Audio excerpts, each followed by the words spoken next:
Question number 32, the value of Kc depend only on. Kc की value किस पर अनुसार करती है, किस पे डिपेंड करती है? Option A temperature, option B initial concentration, option C both temperature and initial concentration, option D none of these. The correct answer is temperature. The value of Kc equilibrium constant depend only on temperature. Question number 34. When the number of moles of both sides are equal in a reaction, then the unit of Kc will be। जब reactant और product दोनों में मोल equal हों, यानी जितने reactant के मोल हों उतने ही प्रोडक्ट के मोल मिलें, तो उसका कोई भी यूनिट नहीं होगा। तो correct answer is option A. Question number 35। For the reaction 2A plus B, जिसमें रिएक्टेंट A एंड B हैं और रिएक्टेंट A के 2 मोल हैं, और जब ये रिएक्ट कर रहे हैं तो हमें प्रोडक्ट C के 3 मोल मिल रहे हैं। इसका हमने इक्विलिब्रियम कांस्टेंट लिखना है। तो इक्विलिब्रियम कांस्टेंट जो होता है उसमें हम प्रोडक्ट की मोलर कंसंट्रेशन ओवर रिएक्टेंट की मोलर कंसंट्रेशन लिखते हैं, और जो साथ कोफिशिएंट दिए गया होता है वो पावर बन जाती है। यहाँ पे प्रोडक्ट C है तो इसके साथ जो कोफिशिएंट है वो 3 है, तो ये उसकी पावर बन जाएगी। इस तरह जो यहाँ पे रिएक्टेंट है वो रिएक्टेंट A के साथ 2 मोल है, यानी उसके कोफिशिएंट 2 है, तो ये उसकी पावर बन जाएगी, और ये दूसरा रिएक्टेंट है। तो Kc हमारे पास ये आ गई। तो correct answer will be option D. Question number 36। for a reaction N2 plus 3H2 reversible reaction 2NH3, the equilibrium expression will be।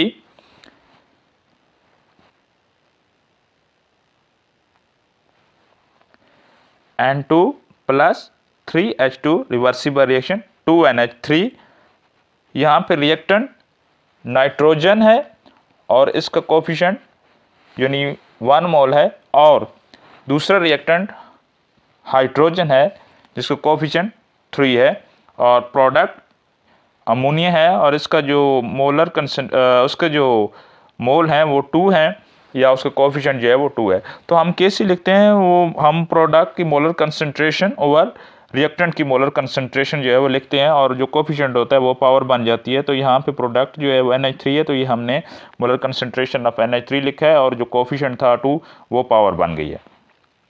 इसी तरह ये रिएक्टेंट की मोलर कंसंट्रेशन और यहाँ पे कोफिशिएंट 3 था, तो ये पावर बन गई है। तो हमारे पास जो Kc आई है वो इस एक्सप्रेशन की Kc ये होगी। तो हम देखते हैं कि कौन सा करेक्ट आंसर होगा।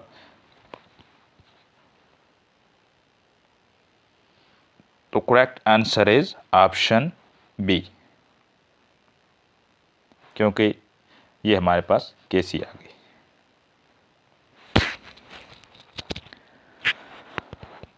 For the given reaction which expression is correct for equilibrium constant. 36 question number 36 में हमने अमोनिया की फॉर्मेशन की इक्विलिब्रियम कांस्टेंट जो है वो लिखी है, और अब जो है वो अमोनिया डिकम्पोज हो रहा है और रिएक्टेंट बना रहा है। यहाँ पे अमोनिया जो है वो डिकम्पोज होके नाइट्रोजन और हाइड्रोजन बना रहा है। तो यहाँ पे ये अमोनिया की डिकम्पोजिशन हो रही है, अमोनिया डिकम्पोज होकर नाइट्रोजन और हाइड्रोजन बना रहा है। तो अब हमारे पास जो प्रोडक्ट हैं वो नाइट्रोजन एंड हाइड्रोजन है, नाइट्रोजन एंड हाइड्रोजन है, और नाइट्रोजन का हमारे पास जो 1 मोल है और इस यानी इसका कोफिशिएंट 1 है, और हाइड्रोजन का कोफिशिएंट 3 है, तो ये हम इसकी पावर 3 लिख देंगे, और अमोनिया का कोफिशिएंट 2 है, तो ये यहाँ पे 2 है। तो यानी ये हमारे पास Kc आ गई, molar concentration of product over molar concentration of reactant, और ये हमने उनके कोफिशिएंट लिख दिए। तो करेक्ट आंसर हमारे पास फिर होगा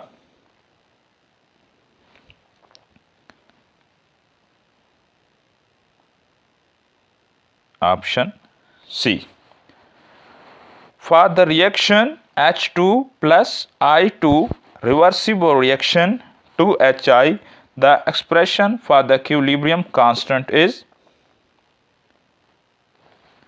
ये हाइड्रोजन और आयोडीन आपस में रिएक्ट करके हाइड्रोजन आयोडाइड बना रहे हैं, तो ये इनका इक्विलिब्रियम कांस्टेंट यानी Kc आ गया। तो हम करेक्ट आंसर ढूंढेंगे जी। तो करेक्ट आंसर हमारे पास आ गया जी option C. Equilibrium constant expression for the given reaction 2NO2 reversible reaction N2O4। तो इसके लिए जो हमने Kc निकाली है वो ये है N2O4 over NO2 power 2।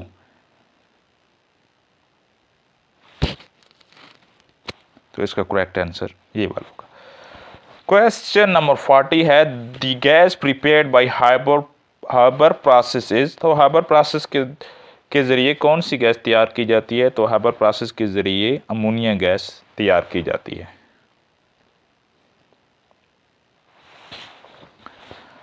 Question number 41 specific rate constant for forward reaction is represented by. तो rate of constant for forward reaction के लिए हम KF लिखते हैं ये। तो correct answer is KF। Question number 42 when QC less than KC the reaction goes to. जब QC KC से लेस होगा तो रिएक्शन किस डायरेक्शन में जाएगा? तो रिएक्शन ऑप्शन ए फॉरवर्ड में, option B reverse direction, option C equilibrium position पे, ऑप्शन डी नन। तो रिएक्शन जो है वो जब QC लेस देन KC होगा तो रिएक्शन जो है वो फॉरवर्ड डायरेक्शन में जा रहा होगा। If QC is greater than KC then reaction is in option A at dynamic equilibrium, option B static equilibrium, option C forward direction, option D reverse direction. तो जब QC ग्रेटर देन KC होगा तो ये reaction reverse direction में होगा, ये reaction reverse direction में हो रहा होगा। Question number 44 the reaction will attain the equilibrium. Reaction किस वक्त इक्विलिब्रियम पोजीशन पे होगा? जब QC is equal to KC होगा तो रिएक्शन इक्विलिब्रियम पोजीशन पर होगा। The reaction goes from left to right. जब रिएक्शन रिएक्टेंट से प्रोडक्ट की तरफ जा रहा होगा यानी लेफ्ट टू राइट जा रहा होगा, फॉरवर्ड डायरेक्शन में जा रहा होगा तो QC लेस देन KC होगा। तो QC लेस देन KC होगा। If QC is equal to KC the reaction goes in। तो जब QC और KC इक्वल होंगे तो रिएक्शन इक्विलिब्रियम पोजीशन पर होगा। Question number 47 when the magnitude of KC is very small it indicate. जब KC की वैल्यू बहुत कम होगी तो इसका मतलब क्या होगा? Option A equilibrium will never establish, equilibrium कभी भी एस्टैब्लिश नहीं होगा।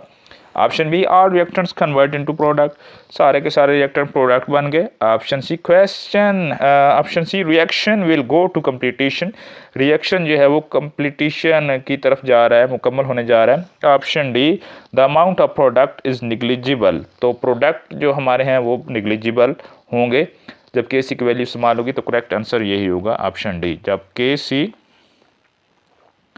जब KC की वैल्यू स्मॉल होगी तो हमारे प्रोडक्ट जो है वो बहुत कम होंगे। Question number 48 when the magnitude of KC is very large it indicate. जब KC की वैल्यू ज़्यादा होगी तो इसका क्या मतलब होगा? Option A reaction mixture consist of almost all product, reaction mixture में सारे के सारे तकरीबन प्रोडक्ट हैं। Option B reaction mixture has almost all reactant, जिसमें सारे के सारे रिएक्टेंट्स होंगे। Option C reaction has not gone to completion, reaction जो है वो कंप्लीट नहीं हुआ। Reaction mixture has negligible product, reaction mixture में प्रोडक्ट की बहुत कम मिकदार होगी। तो correct answer is reaction mixture consist of almost all product. Question number 49 the reaction which have comparable amount of reactant product at equilibrium state। तो जब हमारे पास जो है वो कंपेरेबल अमाउंट आएगी रिएक्टेंट और प्रोडक्ट की तो उस वक्त very small value of KC होगी, very large value of KC होगी, मॉडरेट वैल्यू ऑफ KC होगी और नन ऑफ दी। तो correct answer is moderate value of KC होगी।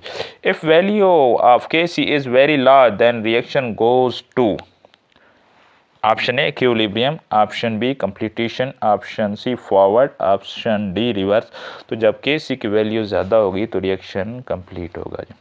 When the magnitude of Kc is very small, it indicate, जब Kc की value बहुत कम होगी तो ये क्या ज़ाहिर करती है, equilibrium will never establish, equilibrium कभी भी इस्टेब्लिश नहीं होगा। All reactant will be converted to product, सारे के सारे रिएक्टेंट जो है वो प्रोडक्ट में तब्दील हो जाएंगे होंगे। Reaction will go to completion, reaction जो है वो कंप्लीटेशन की तरफ जा रहा होगा। या option D the amount of product is negligible, the correct answer is the amount of product is negligible.